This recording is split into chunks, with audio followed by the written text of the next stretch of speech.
말씀을 통해서 후회할 것이 없는 삶이라는 말씀으로 잠시 은혜를 받기를 원합니다.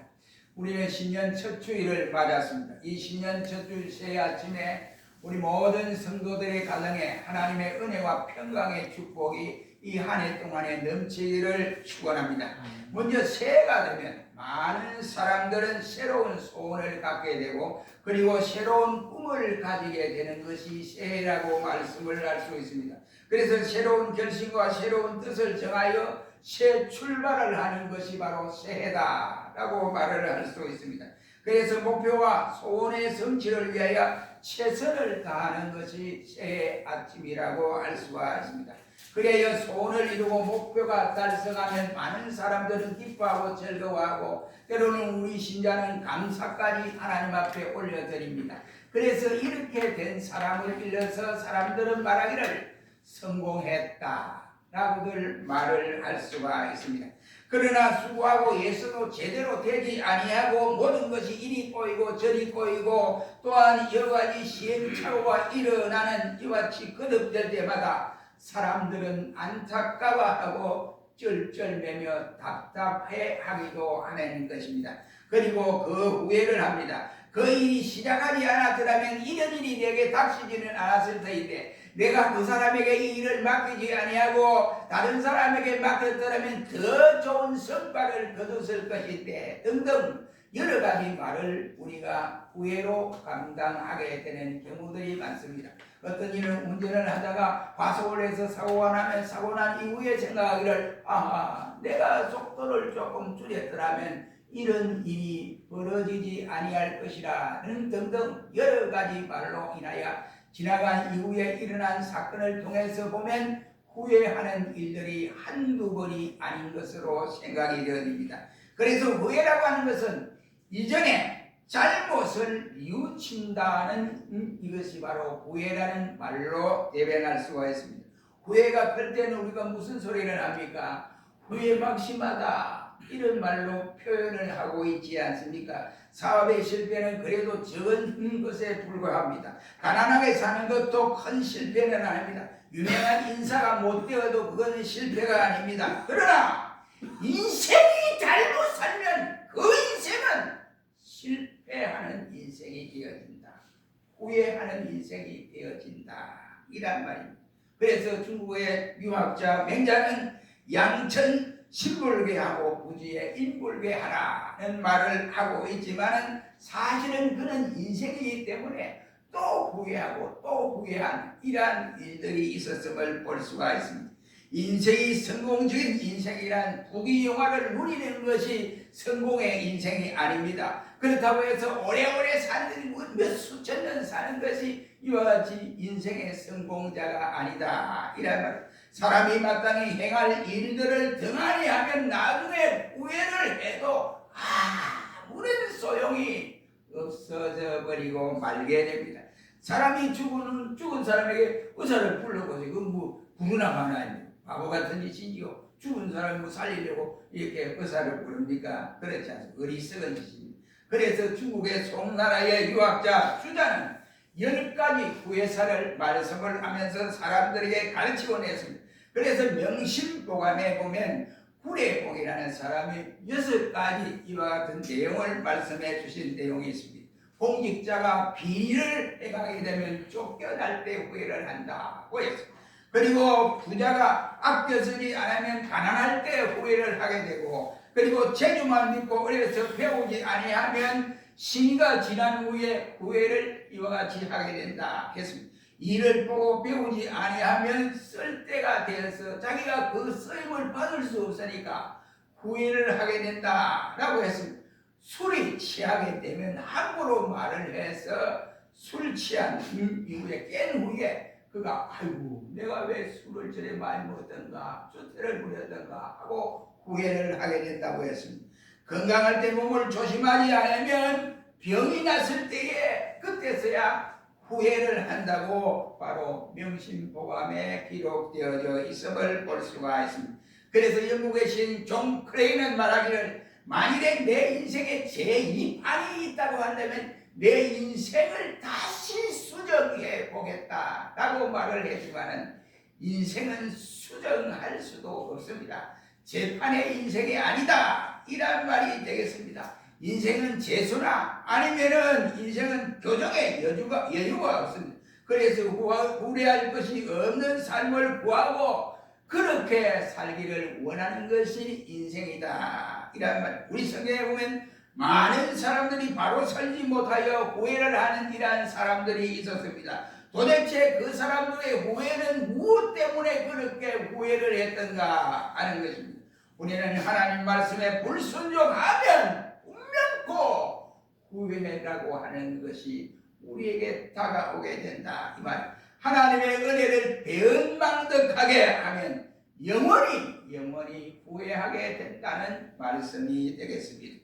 그렇다면 우리는 후회할 것이 없는 삶을 살아가기 위해서 어떻게 해야 될까요? 이 10년을 통해서 우리가 다짐하고 다짐해서 우리가 다시는 26년 새해를 준 출발부터 후회하는 삶을 살지 않게 하기 위해서는 어떻게 되어야 하는지를 우리 성경 몇 곳에서 찾아서 이 시간에 상고함으로 은혜를 받기를 원합니다. 먼저는 신명기 28장 15절로 19절 말씀을 볼 수가 있습니다. 이 말씀에 보면 내가 만일 내 하나님 여호와의 말씀을 순종하지 아니하여 내가 오늘날 내게 명하면 모든 일들을 내가 지켜 행하라. 그리하면 네가 이와 같이 하나님의 은혜를 받을 것이지만 하나님의 말씀을 지켜 행하지 아니하면 네가 모든 저주를 받을 것이다 라고 말을 하고, 또 내게 미칠 것이니 내가 성읍에도 저주를 받고 들에서도 저주를 받고, 그리고 또한 방주리의 뜻과 반죽 그릇에도 저주를 받고 들어가도 저주를 받고 나가도 저주를 받으리라 라고 말씀을 하고 있습니다. 이 말씀을 한마디로 딱 축소를 하면 무슨 말이니 그렇지만 하나님의 말씀에 불순종하면 저주받는 인생이 되어진다 라고 하는 내용의 말씀입니다. 하나님의 말씀은 축복과 저주, 그리고 성공과 실패, 행복과 불행의 실험성이 되는 것이 하나님의 말씀입니다.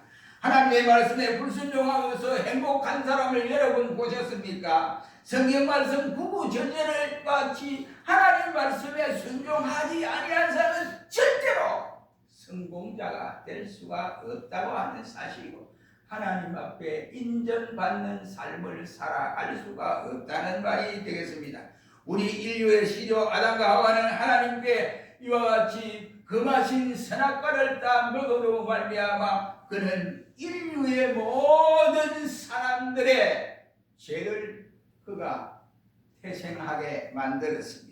그러니까 선악과를 따 먹고 나서 하나님 앞에 금령을 어겼으니까 한마디로 말하면 하나님 말씀에 불순종한 사람이다 라고 할 수 있습니다. 그래서 남편 아담은 이와 같이 땀을 뻘뻘 흘려야 이와 같이 소산을 먹을 것이고 다시는 에덴 동산에 들어올 수 없도록 에덴 동산에서 쫓겨나서 그 에덴 동산에 하나님이 들어올까 봐서 그는 천사들을 동원하여 불칼로 지키게 했던 모습을 볼 수 있습니다. 그리고 따먹은 여인이 왜 따먹었느냐? 아담에게 물으니까 저 여자 하나님이 내게 준 저 여자가 먹으라 해서 먹었습니다. 그런데 하와에게 할 말이 바로 너는 저주를 받아 네가 자식을 놓는데 고통스럽게 여김으로 자식을 놓게 될 것이다. 그러니 너는 남편에게 복주하고 살아야 된다 등등 이러한 일들을 하나님이 이와 같이 말씀해 주었습니다.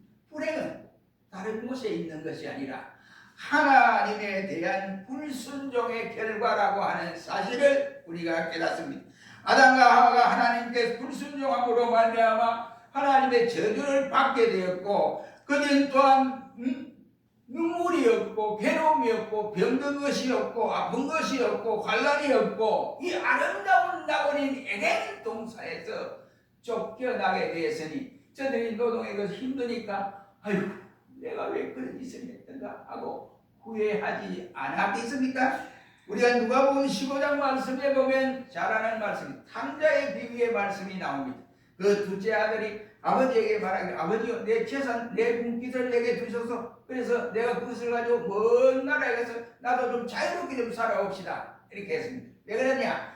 아버지 품속에 살아보니까 억압된 것 같은 느낌이 들고 자기의 자유를 잊어버린 것 같은 이런 느낌이 들거든요. 그래서 아버지가 그 아들에게 자기 분깃을 줬는데 그 둘째 아들이 가지고 와서 허랑방탕하여 다 쓰고 나서 더 이상 쓸 것이 없었습니다. 그래서 돼지 농장에 가서 취직을 했는데 얼마나 배가 고팠으면 돼지가 먹는 지연 열매로 배를 채우고 했는데 그것도 제대로 안 되더라 이 말이에요. 그 주인이 야 왜 돼지 줄 걸 네가 먹어 이런 거예요. 그러니까 그때 이 둘째 아들이 생각하기를 하나님이여 내가 잘못했습니다.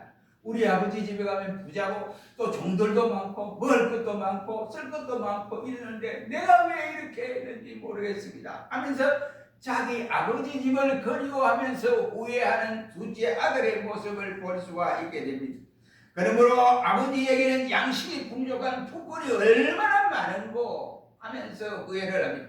나는 여기서 줄여준다구나 라고 후회를 했습니다. 결국 당자는 아버지 품을 떠난 것을 굉장히 후회한 것을 볼 수가 있게 됩니다. 그리고 탄식을 합니다. 하나님의 뜻을 거역한 자의 총말은 바로 이렇게 되어진다. 이것을 우리에게 비유의 말씀으로 전해주고 있습니다. 하나님을 거역하면 안식을 누리지 못한다고 히브리 4장 6절의 말씀을 하고 하나님께 불순종하는 자는 하나님의 진노를 면하지 못한다고 요한복음 3장 36절과 에베소 5장 6절의 말씀을 하고 있습니다. 하나님의 뜻을 어기면 분명코 바로 약속의 땅에서 내가 추방해버리리라 그 말씀을 하셨습니다. 민수기 14장 26절 이하의 말씀. 하나님의 뜻을 불순종하면 홍수로 심판을 감행하겠다라고 베드로 전서 3장 20절의 말씀을 하고 있습니다. 당시 노아 당시의 사람들이 우리가 예를 들 수 있습니다. 노아가 얼마나 방주를 지으면서 많은 날에 자기 가서 포도나무 은기도 돌보고 그 다음 방주도 짓고 그 다음에 시간 나는 대로 많은 사람들에게 복음을 전하였습니다. 하나님이 이 땅을 썰어버린다고 한다. 그러니까 너희가 방주 속으로 들어와야 살아. 이렇게 이야기를 했을 때 이 멀쩡한 날에 무슨 비가 그리 많이 온다느냐 말도 안 되는 소리 하지 마라 하고 전혀 말을 듣지 않았을 때 마침 40일 주야 홍수가 비가 내렸을 때 모든 것이 다 물에 잠겼습니다. 저들이 떠내려가면서 그때 아마 생각하기를 아이고 그때 노아 영감의 말을 들었다면 내가 오늘날 이렇게 죽지는 않았을 것인데 하고 많이들 후회하지 않았을까 생각을 합니다. 그리고 소돔 고모라가 멸망할 때 어땠습니까? 그 롯의 이 사위에게 롯이 하나님이 이 성을 바로 유황불기로 멸망시킨다고 한다. 빨리 이 성을 빠져나가야 된다 하니까 이 살기 좋은 이곳에 장인어른이 전 농담을 해도 너무 심하게 안 갑니까? 하고 농담으로 여겼다가 결국은 그 사이도 소돔 고모라가 유황불기로 멸망할 때 이와 같이 멸망하고 말았습니다. 다시 말하면 하나님의 경고를 받고도 그 경고를 무시해버리면 이렇게 됩니다. 불순종의 결과는 반드시 후회뿐이라고 하는 사실을 우리에게 경고해주는 내용이라고 할 수 있습니다.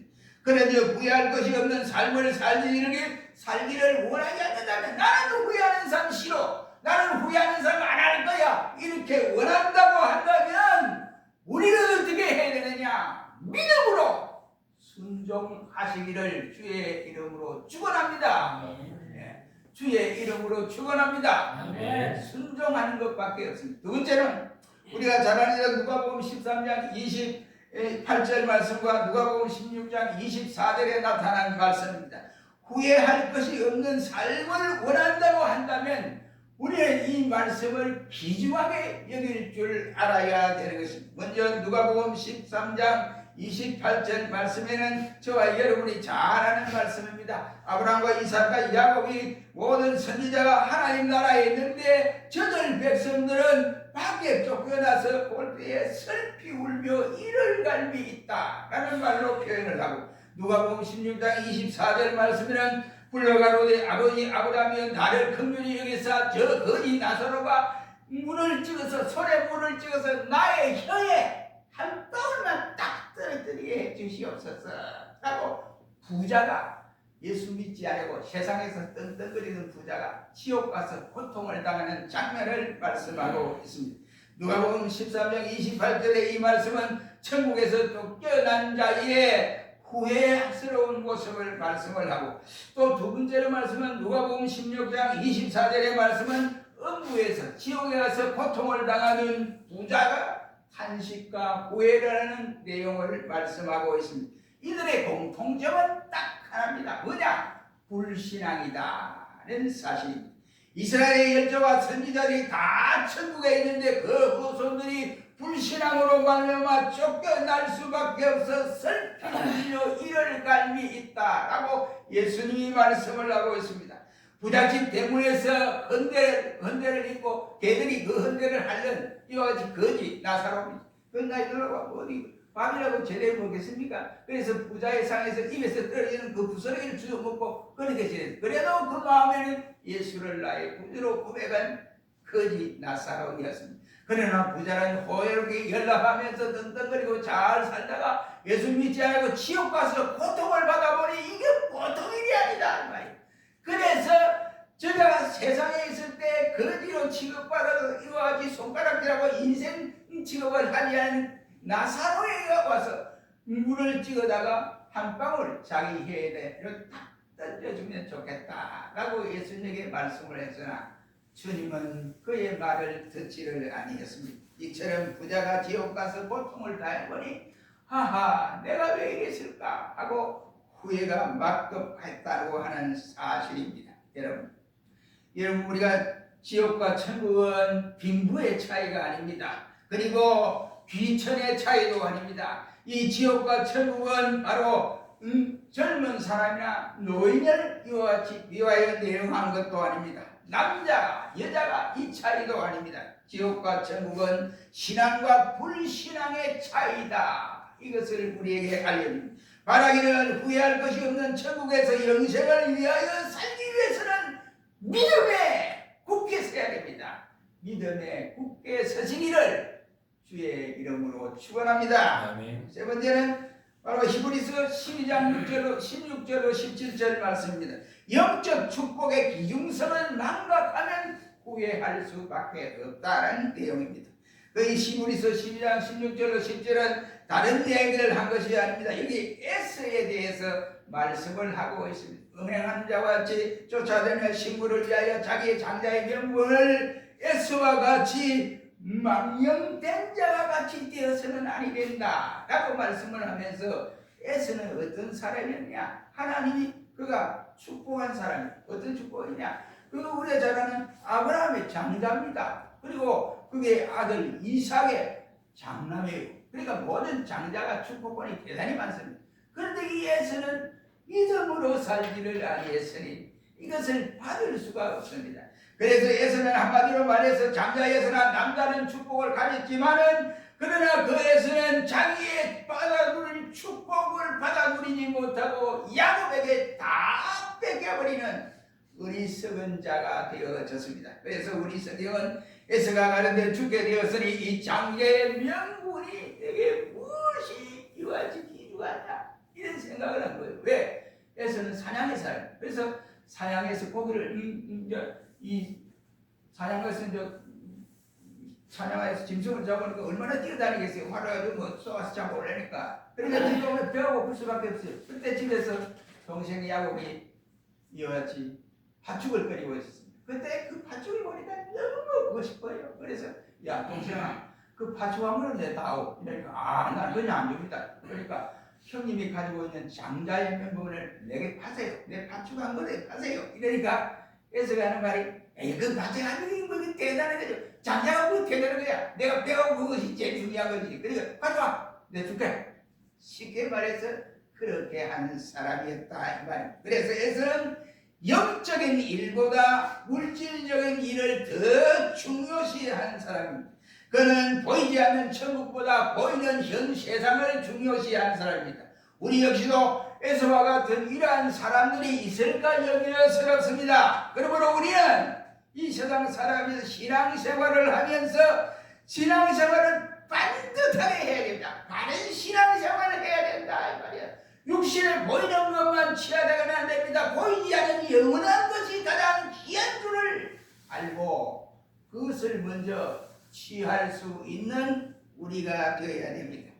세상 지기를 교회 직분이나 아니면 우울하다고 생각하는 사람들이 바로 그런 사람들. 주일 예배에 세상 모임이 제일 중요해서 주일 예배보다는 세상 모임에 빠져서 나는 그리로 간다고 세상 모임에 빠지면 안 됩니다.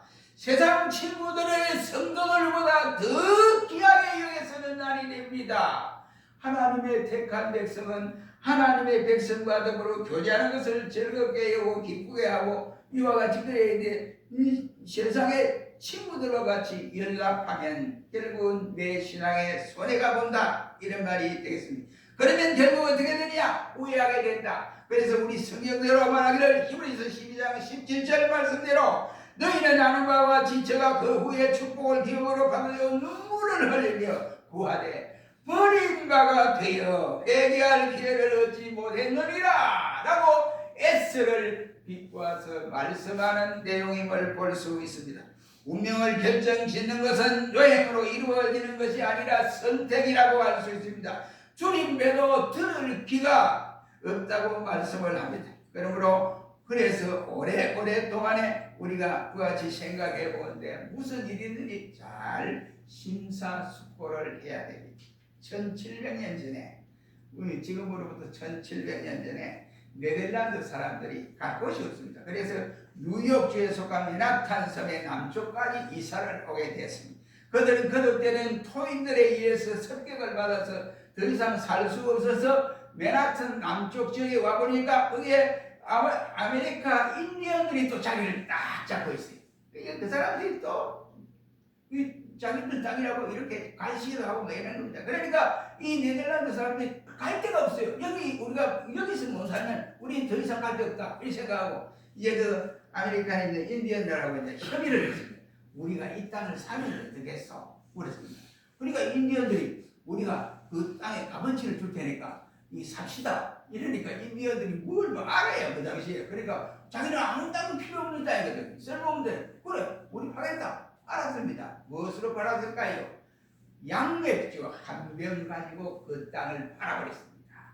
그런데 그 땅을 팔고 난 지금 약 300년 이후가 된 오늘에 와서는 지금의 맨하탄이 어떻게 변화되어 있습니다. 쓸모없는 땅이 바로 기름진 땅으로 변화되어 있습니다. 세계의 중심 도시로 변화되어 있지를 않습니까? 그러니 어리석은 자가 그들 인디언들이 아메리칸 인디언들이 얼마나 그 후손들이 후회를 했겠습니까? 여러분 우리나라가 박정희 대통령 때에 그 당시에 상당히 우리가 어려웠지요. 보리고개를 지낼 때입니다.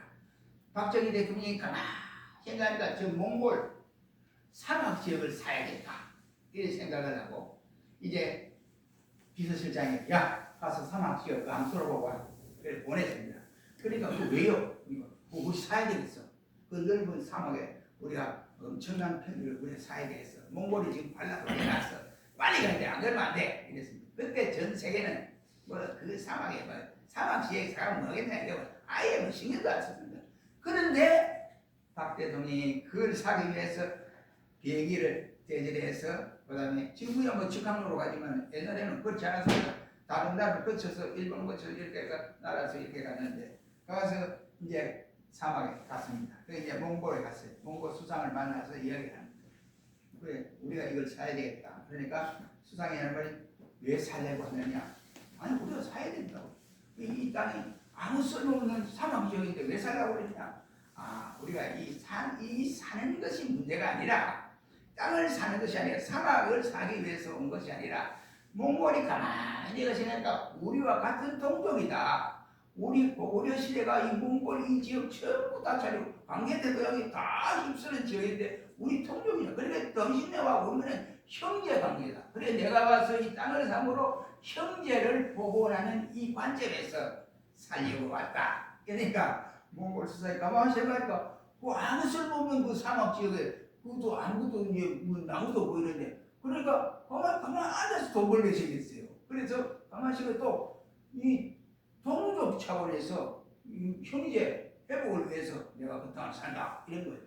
그러니까 수상이 그럼 좋다. 형제 우애를 맺어 사자. 그래 팔자. 이거 계약을 해서 우리나라 그 땅을 사놨습니다. 근데 지금에 와서 여러분 보세요. 지금에 와서 러시아, 중국이 우리나라가 산 가격에 100배를 줄 테니까 그거 우리에게 팔아라.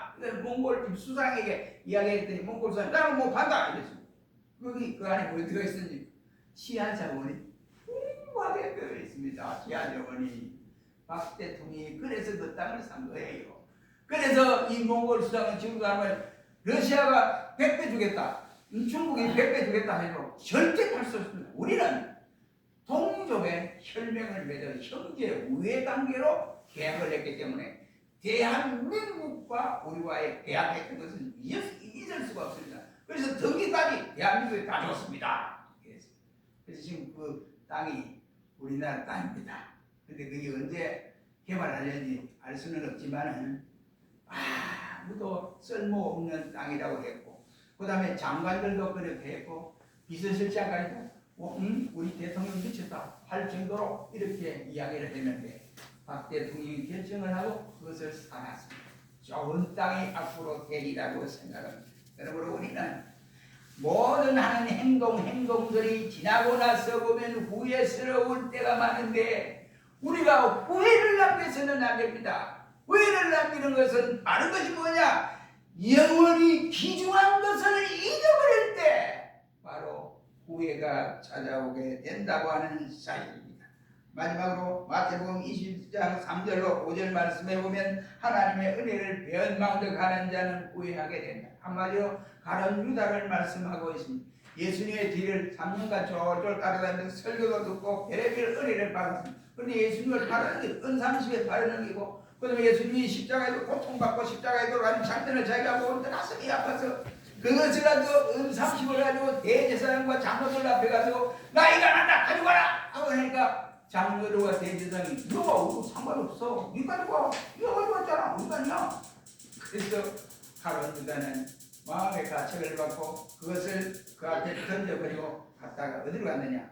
자살을 하려고 높은 산에 올라갔다 나머지 목을 베서 살았는데 마태복음과 사도행전 1장 8절 말씀에는 말하기를 그가 목을 매달았는데 그 뜰이 떨어져서 이와 같이 낭떠러지에 떨어져 죽게 되었는데 그는 바로 창자가 흘러나왔더라. 그리고 개가 와서 그 창자를 핥아먹었다 하고 말씀을 하고 있습니다. 여러분 결국은 그가 후회를 하지 않아요. 그러니까 회개를 했어야 되는데 후회를 하고 그는 거치고 말았습니다. 그래서 우리 성경은 사도행전 1장 8절과 마태복음 말씀은 이 말씀을 강조해 주고 있습니다. 하나님의 은혜를 배반하면 분명코 후회할 날이 온다. 이런 말입니다. 사랑하는 성도 여러분, 결론을 내겠습니다. 오늘 우리는 신년 첫 주일을 통해서 후회하는 삶을 살지 말자 하는 겁니다.